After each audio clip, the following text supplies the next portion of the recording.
Welcome to Speak Up International with Rita Burke and Elton Brown. Today we have Dr. Sherry Peel Jackson, who is going to read an excerpt from her book, How to Escape the Rat Race: Four Keys to Acquire the Life of Your Dreams. Dr. Jackson, the virtual floor is yours.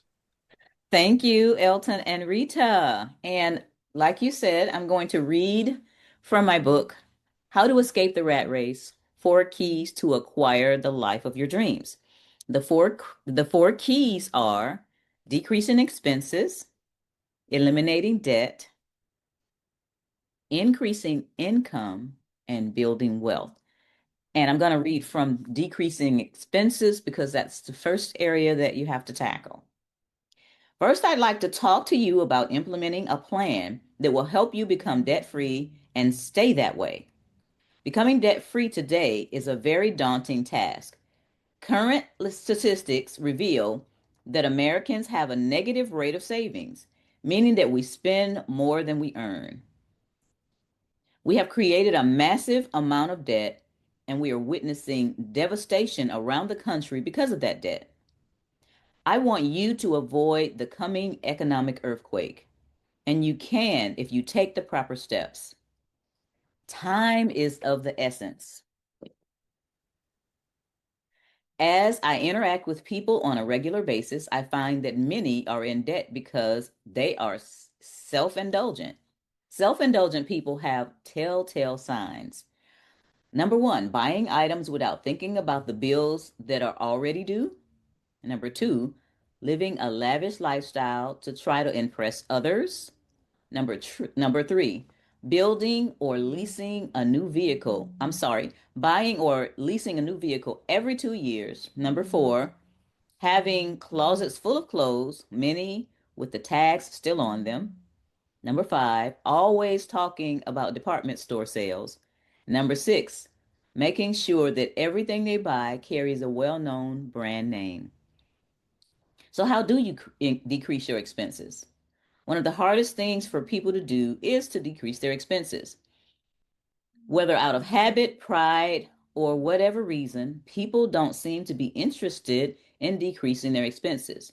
They always talk about making more money to make ends meet, but never mention cutting the grass themselves or doing their own hair or nails. The fastest way to have extra income is to immediately decrease your expenses. Write down your monthly income and all of your monthly expenses in a notebook. Then decide which ones to reduce or eliminate. For example, if your monthly income is $3,215, but your monthly expenses are $3,795, then you're spending $580 more per month than you're earning. It also means that you're probably floating this overspending with credit card debt that is steadily mounting. The types of expenses that you should consider decreasing or eliminate are gym memberships, walk around the park or walk around your neighborhood instead, beauty salon, barbershop, and nail shop, do it yourself, eating out, you need to cook more, car detailing, wash your own vehicle, clothes and shoes, wear what you have or shop at thrift stores, and cable TV, read books that will improve your finances. Thank you so much, Dr. Sherry Peel Jackson. You're quite That, welcome. that is so packed with wisdom. Now, the voice you just heard, as Elton said at the top of the show, is Dr. Sherry Peel Jackson, who has written quite a number of books. But she's done a number of other things as well. She is a former IRS agent and CPA with over 35 years of hands-on experience in accounting. She has worked in public accounting, private companies, nonprofit, churches, and of course with the government. In 2022, Dr. Sherry earned her doctorate in ministry with a focus on Christian education. Sherry's clients are established professionals and business owners who are tired of the financial guru nonsense. She is also, as you realize from her reading her book, an author. There's so much more that I can tell you about Dr. Sherry Peel Jackson, but she will tell these things herself as she responds to our questions. Welcome to SpeakUP International. Thank you so much, Elton and Rita. Well, I think today we're going to hear the truth about money and taxes and what it takes to become financially independent. You spoke a lot about financial gain played from the inside.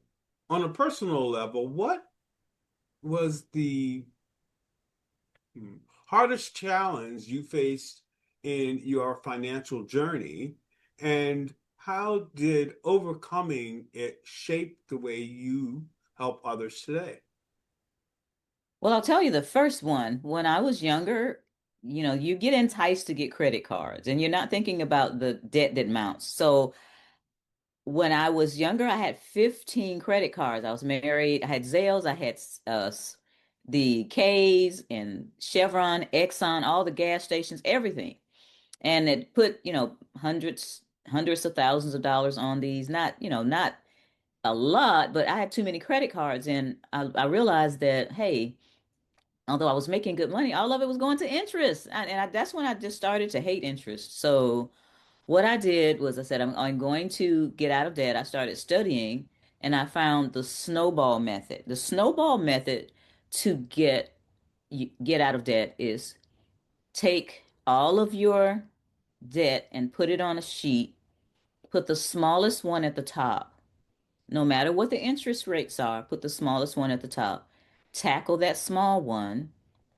And then once that's eliminated, take the money that you were spending on the small one and put it towards the next one. Now, at the same time, you're still paying your payments.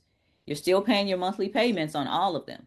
But now for that second debt, you have the monthly payment on that plus what you were paying on the smaller debt. So what I would do when I paid off a credit card is I would cut it in four, throw it down in the garage and do a dance on it and just continue to do that. So I got it down to two credit cards. I didn't need, a credit card for every department store. And that's what we need to learn. We need to learn financial discipline. And we as a people spend billions of dollars a year on conspicuous consumption. What I mean by that is we buy the Nikes, we buy the Gucci and the Versace and all that stuff. And recently it's come out that those things are made for like pennies, and then people are paying, like, for example, I can't fathom paying $5,000 for a purse, but then you find out that they made it for like $500 or $200. And all these people have been sucked into, for whatever reason, buying all this expensive stuff, trying to look good and trying to keep up with the Joneses. Well,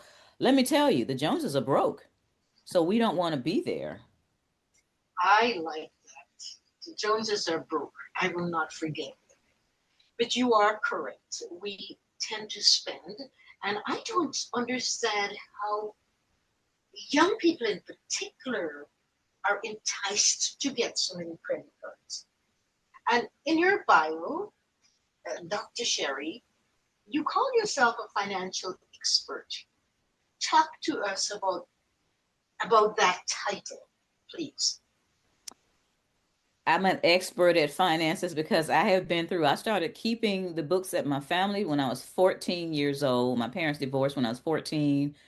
My dad got custody and I was the bookkeeper. I paid the bills with the checkbook, and when I got ready to go to college, I decided on a career in accounting. I looked in a Black Enterprise magazine. My father brought home a Black Enterprise magazine one day and opened it to the middle, and he said, "Here, you need to look at this and find a career in this book because you like nice things." And the title of the article was the top 100 careers for blacks. And I looked through it. It had doctor. Well, I didn't want to deal with blood. It had lawyer. And I knew back then when I was like 16 that the laws in our states and probably in Canada also, they're not fair. And then I saw engineering. My uncle was in engineering. program and I looked at his books and I said, oh no. So when I saw accounting close to the top, I said, okay, I'm pretty good in math. I can add, subtract, multiply, and divide. And like at 16, I decided that when I went to college, then I was going to be an accountant. I did that, got the CPA. I worked in accounting firms. I worked in corporate America. I worked for the government. I've had my own CPA firm and I know how to manage money. So that's what I do full time now. And I have clients, from the smaller businesses all the way up to medium-sized corporations because they know that I know how to take care of money. You also worked for the IRS, correct? I did. And hmm, what was the single biggest myth about taxes that made you realize what most Americans believed, even though it's a myth? The myth is that there's nothing sure in life but death and taxes. That is a myth because everybody doesn't pay taxes. I don't know if you all paid attention back in 2016. Donald Trump and Hillary Clinton were having a debate. Now, I don't have TV, I don't watch TV, but people called me the next day and said that Donald Trump didn't pay his taxes. And everybody said, they sucked all the air out of the room. And everybody called me, and I didn't see it. So I went online to look at this on, YouTube or whatever. And she did say that. And he said, I'm a smart man. Well, everybody doesn't pay taxes. The tax code is written for businesses. If you notice, a great percentage of businesses don't pay income taxes. They do not. So it's the little people that don't understand the tax code that pay taxes. The IRS, which I call the insidious representatives of Satan, the IRS has to prove income. You have to prove expenses. So if you have a business and you earn in your business, you take deductions, which is what these people do. There are all kind of deductions and tax credits for, it's not just for the wealthy. We can take them too, but we don't take the time to know about these. We spend too much time looking at the electronic income reducer, which I call the TV, or the electronic intellect reducer. We spend too much time there. We need to be researching to find out how can I reduce these taxes. It won't happen on a W-2 job. You're stuck because the company that you work for is going to take the money out of your check. But when you start a business, and I tell all my clients, you've got to start a business on the side. And instead of watching TV in the evenings or on the weekends and watching all the football and whatever else, you work on your home-based business because you will have expenses. You take your expenses before taxes. So for example, you have a W-2 job, and I'm going to keep this simple. You're making $1,000. Well, the IRS is going to take 300 right off the top. That's your silent partner. They're going to take 300 off the top, leave you with 700, and you got to pay rent or mortgage and all that other stuff. The business person, however, the same $1,000, but they get to write off their expenses before taxes. So they get to write off their rent, their cell phone, their internet, and all kind of other business expenses. And then if there's anything left, then they pay taxes. And they know how to make it, or their CPAs and attorneys know how to make it where there's nothing left. So they got all this money, they have all these tax credits, and then they don't pay taxes. So the myth is there's nothing sure in life but death and taxes. There's nothing sure in life but death. You don't have to pay the taxes if you know what you're doing. You said a lot of stuff that I have to unpack, and I'm sure our audience will have to unpack at some point, but it makes a lot of sense. And you know what you're doing, you know what you're saying. I tell you what I like most of all is that the TV is the electronic installed what? The electronic income reducer and How, the electronic intellect reducer. how beautiful, which is quite accurate.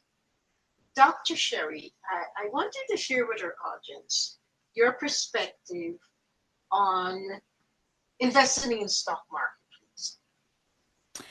I don't invest in stocks, bonds, mutual funds, any of that 401ks, IRA, anything that can disappear in the blink of an eye. You are trusting other people with your money, and the stock market is rigged. There is a 60 Minutes. You guys remember 60 Minutes? I think it still comes on. There was a 60 Minutes show that said, "Is the stock market rigged?" And there was an Asian guy that figured out how they rigged the stock market. So you might as well play the lottery, because most people, besides Nancy Pelosi, are not making money in the stock market. I believe in hard assets. I invest in silver, gold, and real estate, and that's it, because that's something that I can hold in my hands and put my feet on. I'm not telling other people not to do that. Um, it's not been profitable. For example, in 2008 in the United States, the stock market went down 777.68 points in one day in September or October, and Americans lost $10.2 trillion in savings and income. That just didn't pop and disappear. It went to the banks, the banksters that were too big to fail, the companies that were too big to fail. Even foreign banks got that money. So I know people that had, let's say, $800,000 in their IRA or 401k, and it went down to 200,000. One of my good buddies in her 80s went to her broker, and I call it the stockbroker, which they make you broker and broker, and said, "Give me all my money out of my account. I'm going to put it in the SOCK fund." And he started getting her money together, and writing out the paperwork to for her to withdraw her money. And he said, "By the way, what is the SOCK fund?" And she said, "I'm putting it in my sock. At least I won't lose any of it."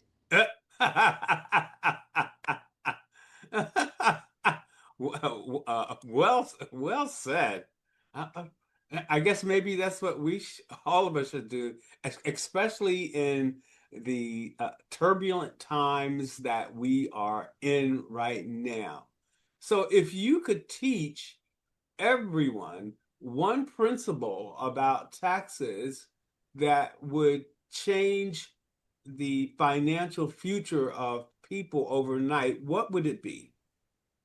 Start a home-based business, a legitimate home-based business, and you can write off everything but the kitchen sink. So the employee, you don't have any write-offs. The business owner, you can write off everything but the kitchen sink. So, you have a business use of home write-off. You have your cell phone. You're using that. You have mileage. You have 50% of business meals. You have your internet. You have all these expenses to write off. So what happens with my clients that have W-2 jobs? Let's say, for example, let's use easy numbers. They make $100,000 on their job and they get taxed on $100,000. When they start a home-based business, they put a little bit into it. I'm not saying go start something that where you have to have a whole nother degree or anything like that. Start something simple that you can do from your home so you won't have an extra mortgage or rent. At the end of the year, let's say in the first year, they made $10,000, but they put money into it and they bought, equipment and all that stuff. Let's say they have a loss of $2,000. They spent $12,000. They made $10,000. That loss goes to reduce their taxable income. So instead of having to pay tax on the $100,000 salary, they're only paying tax on $98,000. Now, if you take that to other levels, you can have a huge business loss because you went larger and you bought more equipment or you bought a special vehicle or whatever that would significantly reduce your W-2 income. You are wise, and I'm sure you're aware of that. But Dr. Sherry Peel Jackson, you took a doctorate, your PhD, that's why we're calling you doctor. Talk to us about that segue you made from finances to Christian education, please. Yeah, it really wasn't a segue.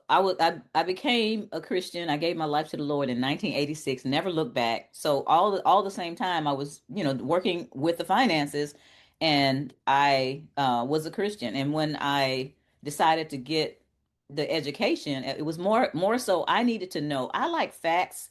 I like research. And when I come to you, I want to make sure that I have facts. My father taught me that my word is my bond, and I want to make sure that I'm giving you information that is factual. So I wanted to know, I went from not being a Christian and not knowing who hit earth first, Jesus or Moses, to wanting to explain to people why it's important and who Jesus is and all these things. What happened in the New Testament? What are the correlations between the New Testament and the Old? All of these things so that I myself would know and be able to teach.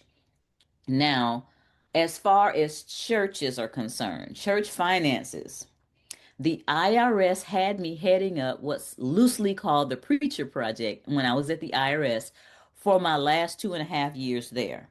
They figured out that churches, although the churches are tax exempt, really they're tax immune, the pastors were not paying income taxes themselves.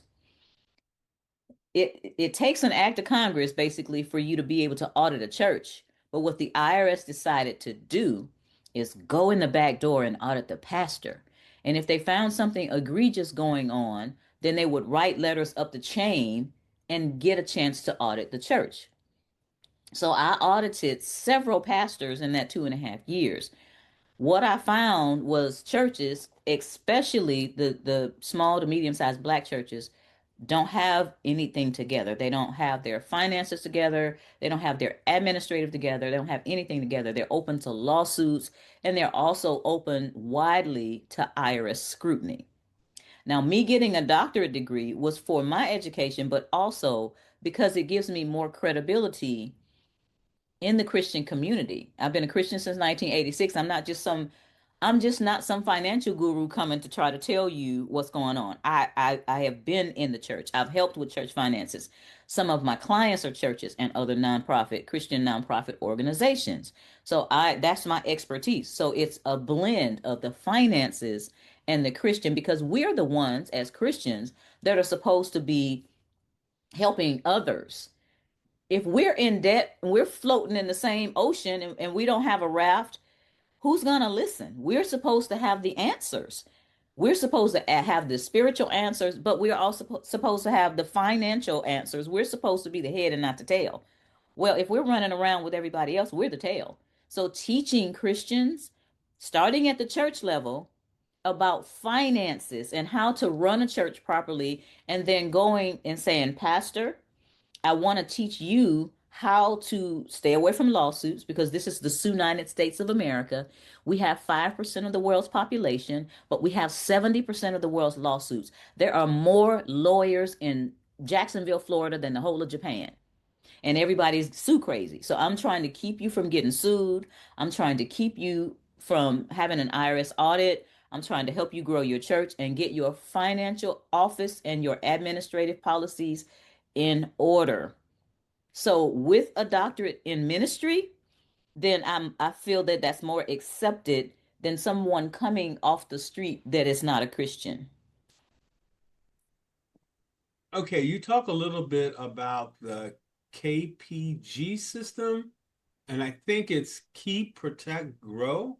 Yes. So, do people struggle with one of these pillars the most? And can you explain why? Well, they don't get past the keep. You have to keep what you earn in order to have something to protect and grow. So we're not keeping it. It's flowing in and flowing right back out. And I'm not even talking about flowing into other communities. I'm talking about flowing right out. For example, this is the earn spend cycle. People, let's say, get paid on Friday.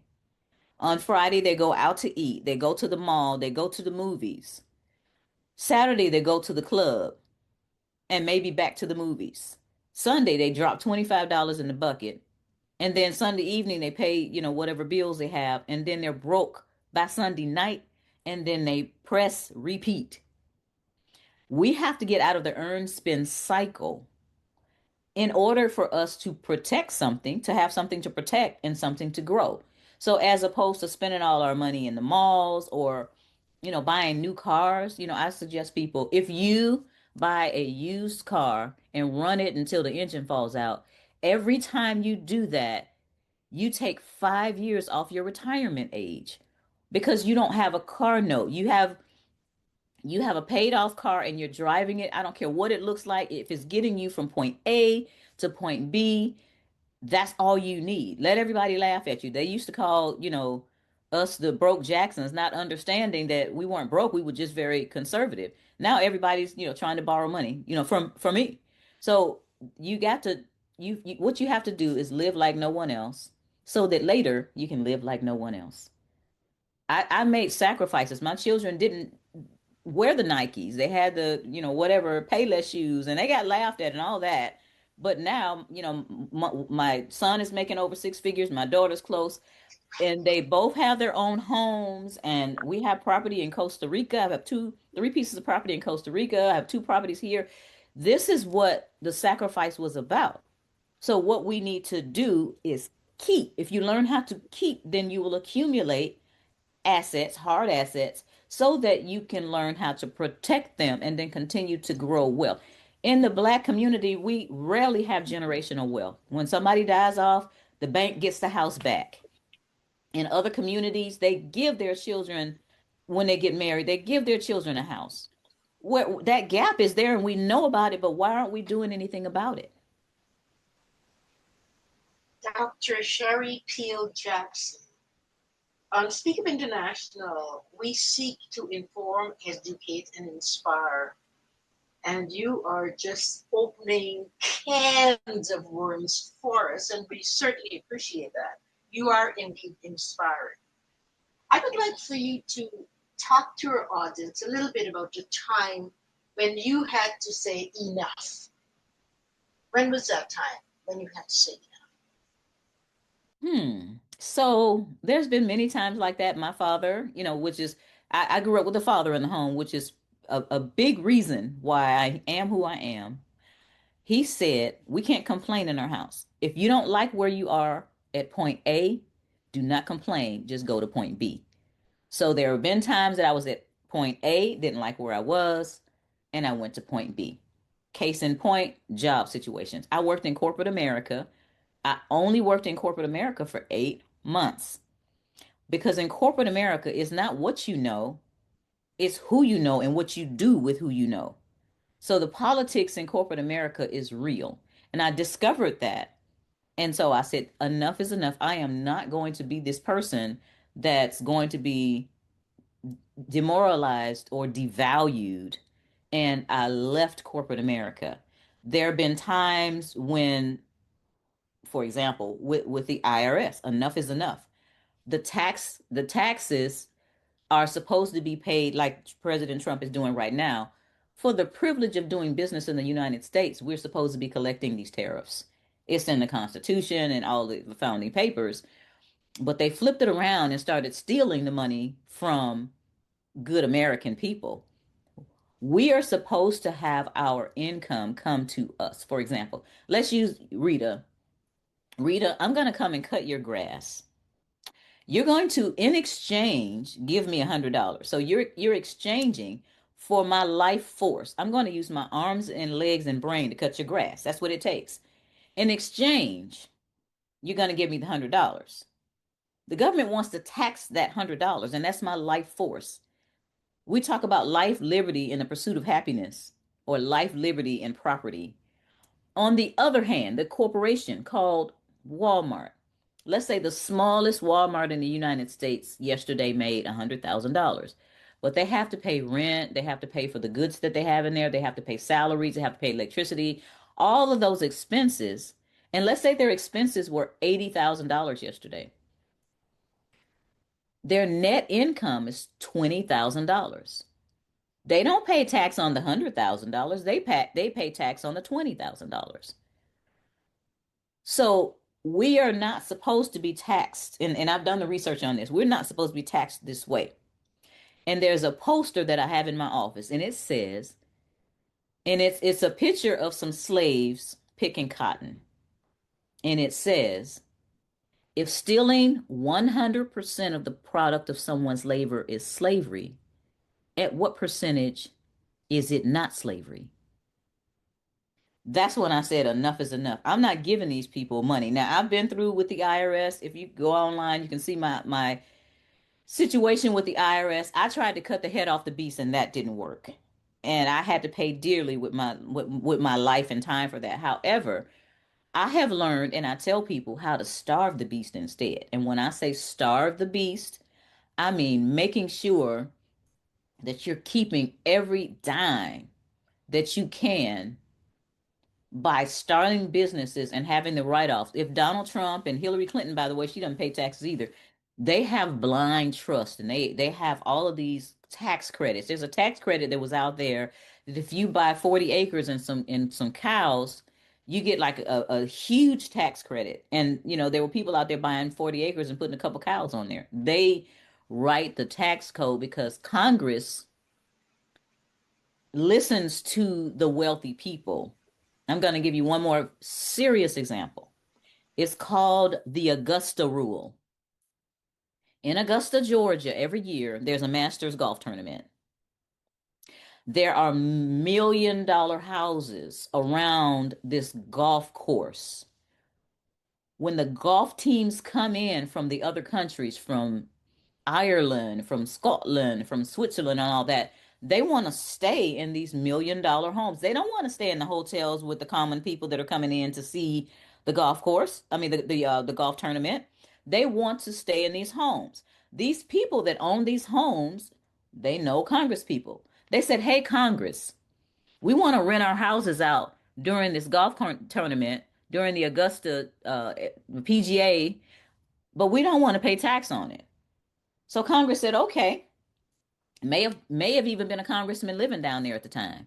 So they created the Augusta Rule. You can rent your house out for 14 days or less, make the money, and not pay any tax on it. I looked up how much those people were getting for rent during that golf tournament, the Masters. Some of those people were getting $10,000 a day for their house because remember these are huge mansions and the whole golf team is staying in here. So they're close to the golf course and they're like right on the golf course. So can you imagine $10,000 a day times 14? There are people in Augusta making $140,000 every year tax free because somebody petitioned Congress to make a tax law for them. Now, if that isn't something, so those of us that learn these things can use it too.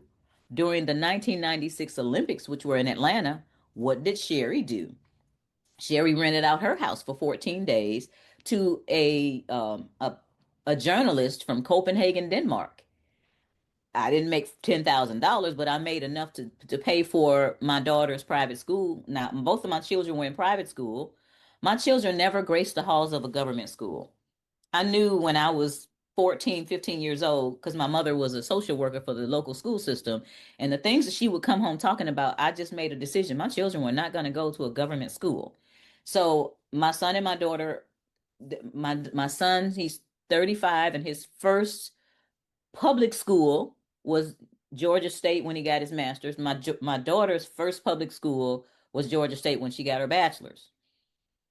My son went to Morehouse, so that's another private school. But I made some decisions in life to make sure that I take advantage of the same rules that the wealthy take advantage of. And the way in order to do that, you got to learn them.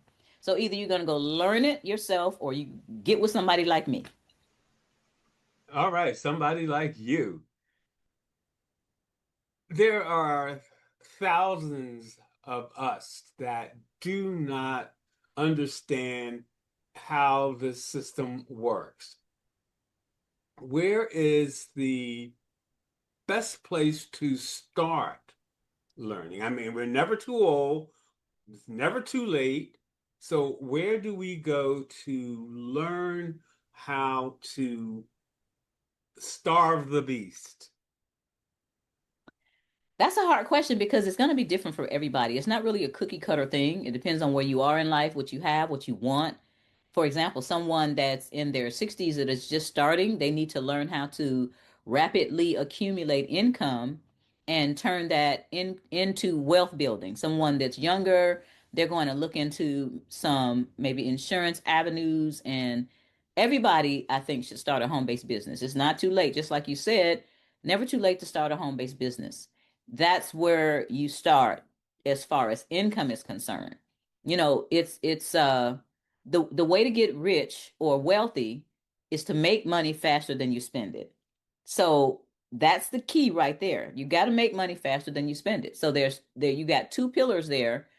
You've got to stop spending so much money on foolishness, and then you've got to start making some money. You can't come home and stay in your circumstances. The word circumstances, circum is a circle, and you're standing in a circle frozen watching what everybody else is doing. We got to get out of our circumstances and start, get off our kabunkum and start doing something that's going to earn income. Everybody has something of value to add to the marketplace.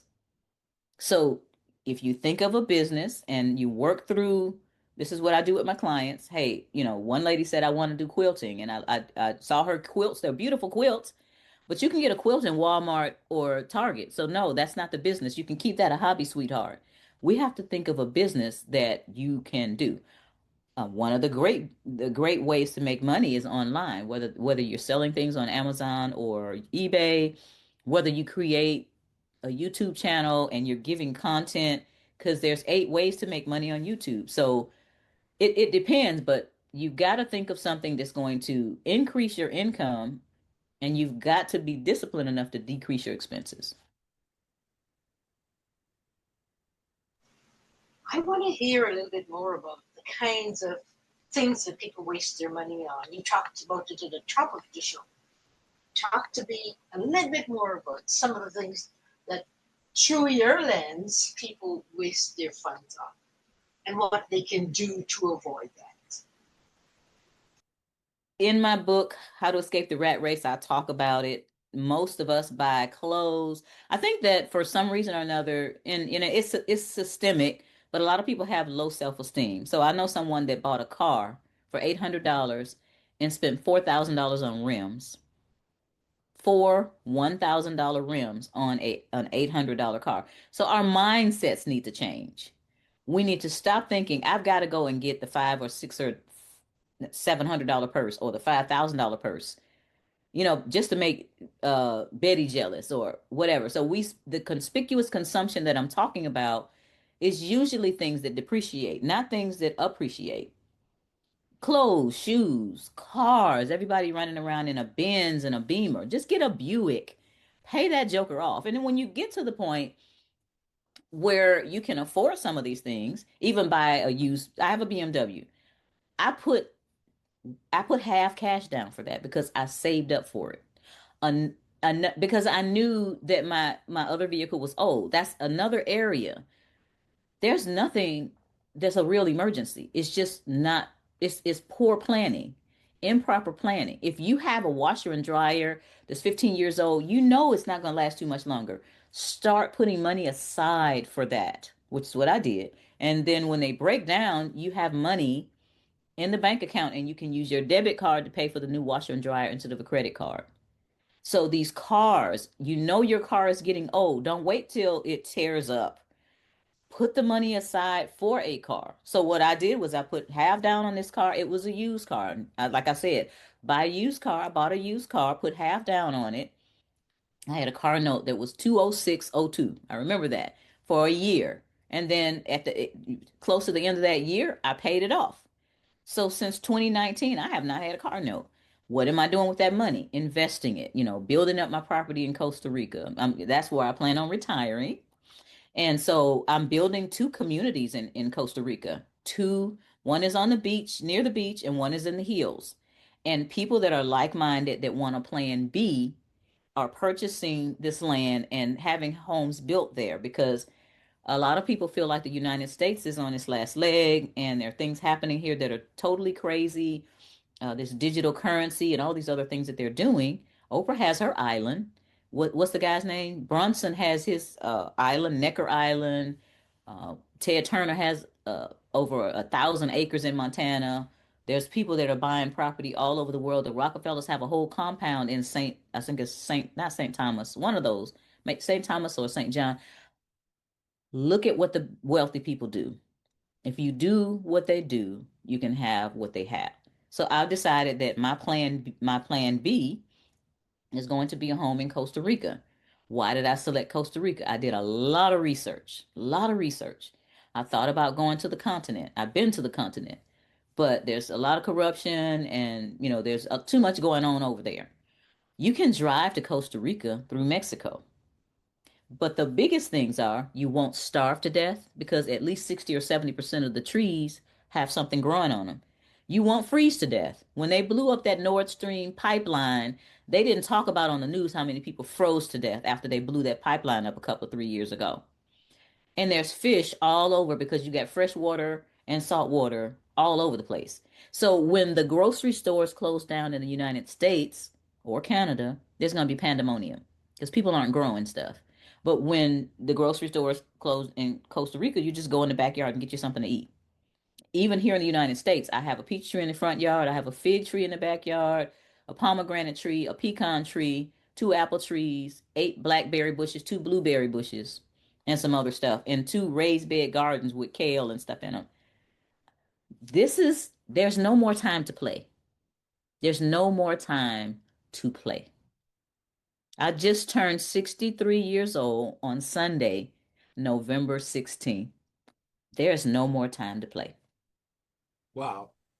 And I'm going to take that as a warning to all of us who probably need to save a little more, to devise a way to keep more of your money, or at least be able to invest more of it into programs that are trustworthy. You were talking earlier about doing what the rich do. If you do what they do, then we're going to be fine. So how do you personally define true wealth, and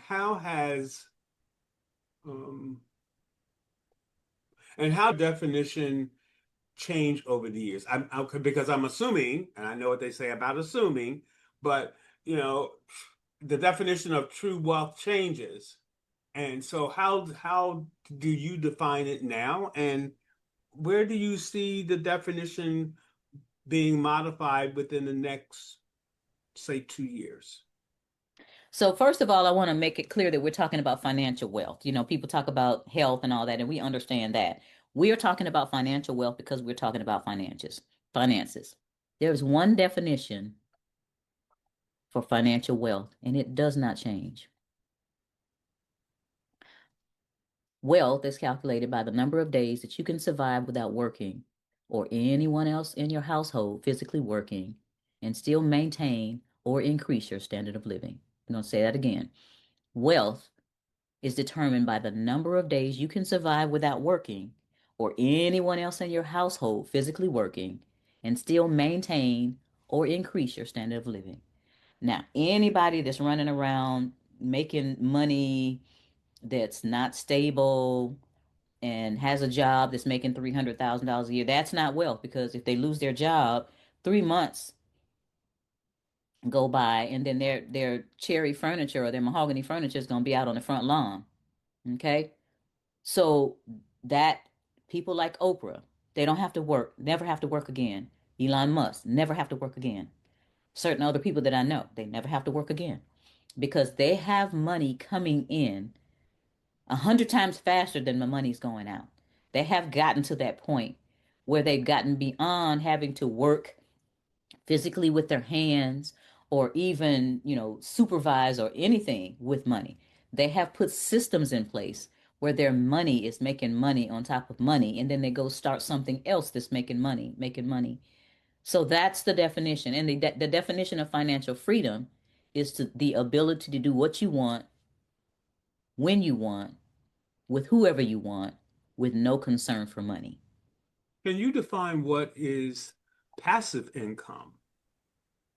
Passive income is money that you don't have to work physically for. For example, rental property, unless you are doing this full time, unless you're running around and you got 15 rental properties, you have rental property, someone is living in that property and you're collecting rent. And you have a property manager, which like I do, that takes care of, she'll say, okay, well, you need to, there's a pipe that is coming loose under the sink, and, I'll get somebody to go over there. So I'm not physically working with that. That's passive income. Passive income is when you set up systems that make money. You can have a business that becomes passive because you started the business and you have faithful people, honest people running the business, and you're making the money. For example, one of the great ones that I feel this is there's so much out there that you can do to make money, and I don't, I'm just one person, but residential assisted living is one of the classes that I took. If you find a residential assisted living building, like a large building in a nice neighborhood, then you might want to go within 3 miles to find a home that you can purchase and turn into a residential place for assisted living, because a lot of people don't want their loved ones living in a big old building because they feel like it's like an assembly line, or they don't get cared for. But somewhere in that area, you've got a house that has 4 bedrooms and 4 bathrooms that you can purchase, make sure the zoning is correct, and put people in there. That's guaranteed income because these people have a pension and or social security. So every month you're going to be getting that income, and then all you have to do is hire a couple of faithful people to take care of them. For example, I have a house here. It has an apartment in the basement. Somebody would, if I had a residential assisted living, someone would have to stay here full time with the people.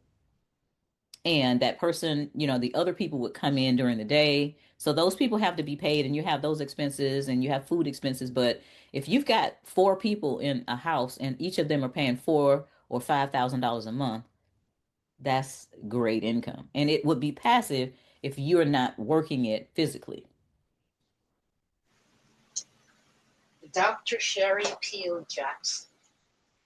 In such a short space of time of listening to you, I feel like I'm on the brink of starting my MBA, and I thank you for that. Now, apart from success and monies and business and investing, what do you do to bring joy into your life? I take care of my family. I don't have a husband anymore to take care of, but I take care of I have grandchildren. I have an 11-year-old granddaughter. I have a 2-year-old grandson, and I have one on the way around January 15th. So I take care of my babies. I'm a sandwich child, and that's the definition of that is if you have parents that are older and you have children and grandchildren. So my parents are 82 and 81. Both of them are still active. My mother is still a substitute teacher for the local county school system. My father's still running around doing work.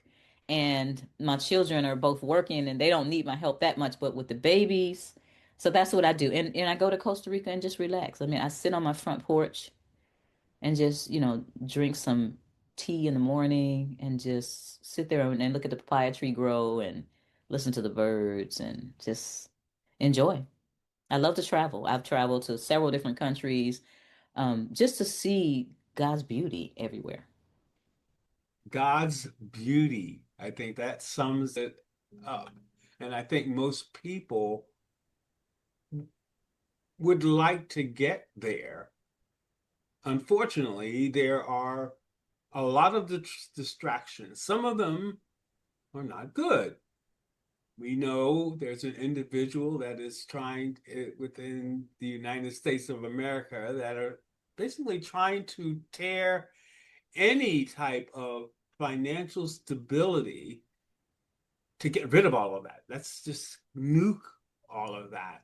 And I thought about that when we were talking about passive income and how, start, having, say you buy a home and it's for individuals, the elderly, so that they can live with dignity. But if their pension is wiped clean, I mean, how do you help these individuals succeed financially when their lifeline has been cut off? Okay. First of all, there's a misconception that it's one team or the other team, or one group or the other group that's destroying the country. The Democrats and the Republicans are two wings on the same bird, flying us into the abyss. I don't even vote because changing the players without changing the game is an exercise in futility. They act like they're it's like a kabuki dance. They act like they're fighting each other, but in the background, because you know I'm a former agent, so I know stuff. In the background, they're going to parties together, slapping each other's back. It's a system that has been put in place, and all of them are complicit in it to make sure that we stay down here and they stay up here. The way we're going to overcome is we have to get back together like we were in the past. We cannot do it alone. We've been spread out. Grandma's over here, mom's over here. This son is in Philadelphia. This son is in Fort Walton Beach, Florida. This one is over here in Dallas, Texas. We have got to come together. We cannot depend on the government. We should not be depending on Social Security. We should not be depending on a pension. We got to start from scratch and make sure that we gel back together as families. To that point, I am in the process of getting ready to get a homestead. Like I said, my parents are 82 and 81. They got divorced when I was 14. One lives on one side of Atlanta, the other one lives on the other side of Atlanta, and it's wearing me out, going back and forth. So I said, okay, to be proactive. Right now they're still working. They're still physically working, but how much longer is that going to be? I'm getting ready to buy a 5+ acre property somewhere out on the outskirts of Atlanta, put everybody on there, cousins, everybody that wants to go on this property. That way we can build wealth, putting everybody's resources together as a family like we used to. That's the only way we're going to make it now, because if one is in Philadelphia and one is in Fort Walton Beach and one is in Dallas, everybody's in the struggling point. We black women just lost $306,000 at the beginning of this year between first and second quarter. The economy is crazy. We just went through this shutdown that was the longest shutdown from what I understand in government history. All this stuff is for a reason. They have a reason for it, but our reason is to focus and to understand that we cannot depend on anybody else but us as a family. So, in order for this stuff to get itself together, we have to get together as families. We have family meetings maybe 3 times a year. We make plans, we sit down, we figure out what resources we have, we figure all this out as a family. And everybody needs to do that. We need to stop fussing with each other, and the fighting needs to stop, because what's happening is even on a global uh on the global stage, these people that have this system in place have us fighting each other. I'm black, you're white. I'm a Republican, you're a Democrat. I'm a Jew. I'm a Christian. I'm a Muslim. We're sitting here fighting each other while they laugh and go to the bank with our money. They're putting us in a corral. They call us sheeple anyway. They call us useless eaters and sheeple. They're putting us in a corral while we pay attention and scrap among each other. We need to get above that, like one of these drones, and see what's really going on in the world and say, wait a minute, this system was set up for me to fail. The people that set the system up are still in power. How do I escape the rat race? How do I escape the sheeple corral? Put those together for yourself and your family, and they do usually involve getting back together. I don't want to live with grandma. I don't want to live with mama. Suck it up, because pretty soon, if Klaus Schwab and Yuval Harari have their way, you're going to own nothing and be happy. You're going to be in a 15-minute city, and then you're not going to have the right to travel and all this other stuff. So this is a warning, Elton and Rita, this is a warning. It's coming, and it's here. Well, I'm kind of speechless because I understand what you're saying. I understand your message. I understand your passion. And so I'm processing, I'm thinking, and I certainly appreciate everything you said and how you said it. One more question from me. When last have you done something that you'd never done before? When was the last time you did something you've never done before? I'm a forerunner, and so I stuck my neck out of there and started buying this property in Costa Rica. I am buying it on the Afro-Caribbean coast. Costa Rica has two main coasts. The West Coast is where they have all the developments. They have the Hiltons, the Hyatts, the Starbucks, the Hard Rock Cafe over there. On the East Coast, where the Caribbean, Afro-Caribbeans are, we just got our first McDonald's in 2019. So I had a client that called me in 2017 and said, "Hey, my brother married a Costa Rican girl. Her father has a lot of property. He's cash poor and land rich. He wants to sell some property. And you have a following. You have people that want us to have a plan B, and he wants to see if you would help him sell it." So I said, "I can't sell anything I haven't seen." So my son and I, in January, Martin Luther King, that week, we went down to Limon, Costa Rica, and I fell in love with the place. Immediately started telling people about it, bringing people. To date, I think I've brought between 35 and 40 people because I go about 4 times a year. And because people want to see, there's so many people, and it's starting to escalate because people see the writing on the wall here in the United States. And so I've jumped out there and bought this property and, gotten this whole, it's called Middle of Paradise. So the website is middleofparadise.com. I've gotten this whole Middle of Paradise thing going with property up in the hills, which is I got from the guy, property near the beach, and building a master planned shipping container community by the beach. And I just stepped out there. So I don't have any financing. I don't have a big company behind me. Contractor. It through trial and error, I got a good team of people together, a good builder, a couple of good builders, my real estate agent, and some others, property manager, and people that want to see this vision. This is my magnum opus, my great work. So yeah, I stepped out there and did this. And sometimes it's rough because they don't move at the pace that we move. And yeah, so that's what I've done. It has been a amazing conversation with you, good doctor. We got to find out what your perspective is on debt and taxes and about that KPG system. Keep, protect, grow is the formula to build wealth.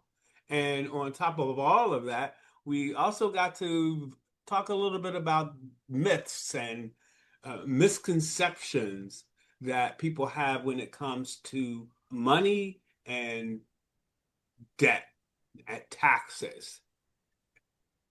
We talked a little bit about generational wealth and how to be able to pull that together and actually have something to pass down to your loved ones or to your friends or whoever. But that is one thing that I can clearly see that our people don't have, which is generational wealth. And that's basically how individuals are getting wealthy. It's not necessarily that, you know, they came from a wealthy family. Maybe not. Maybe they came from a middle class family who owned a couple of a cottage, for an example, and that cottage is being passed down to the siblings. So I think that is an excellent conversation that we have. It has definitely been an eye-opening one, and I've written down what your acronyms, for example, the IRS.